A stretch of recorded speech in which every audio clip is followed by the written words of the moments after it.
everyone, and today we're going to have a talk about medieval kings and power. Specifically, we're going to look at what justified the king's power and allowed them to rule over an entire population. So with Richard the Lionheart guiding us through, let us have a look at how exactly the monarchs maintained their power for centuries across Europe. And that was through a concept known as the divine right of kings, which claimed that monarchs' power came from God.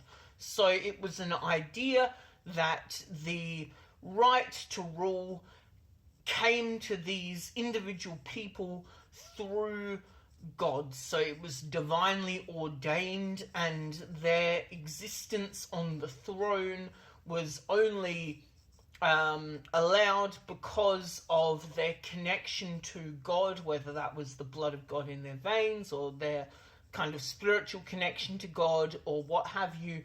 That is what justified their being on the throne and being able to control an entire population of people below them.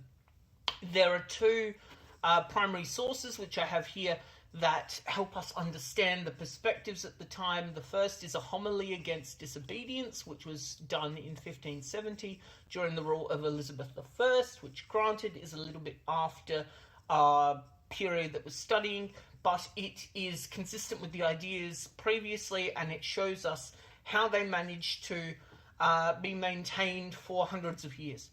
So, it says, "Let every soul be subject unto the higher powers, for there is no power but of God, and the powers that be are ordained of God, and they that resist shall receive to themselves damnation." So basically it's saying that the powers that be, the monarchs, the kings, the queens, their power is ordained by God, and if you do not follow what they say, then you will receive damnation, quote unquote, which basically means you will go to hell and be punished, which we'll talk more about later.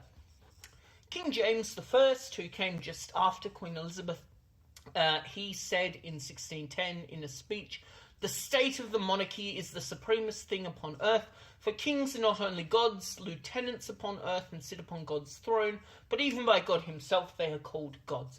So it gives us a really interesting perspective from one of these rulers themselves as to how they saw themselves in society and what they believed, which is that they had the divine right to rule, which is what the concept was called.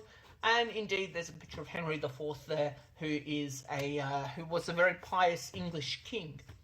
So if we break down that relationship and put it in the form of a diagram, then it looks a little something like this, where we have the church, and they justified the power of the monarch or the king through the divine right to rule, and that's a picture of Edward III there, and in turn for that, the king or the monarch gave the church money and power, and they also spread church doctrine and Christianity throughout Europe.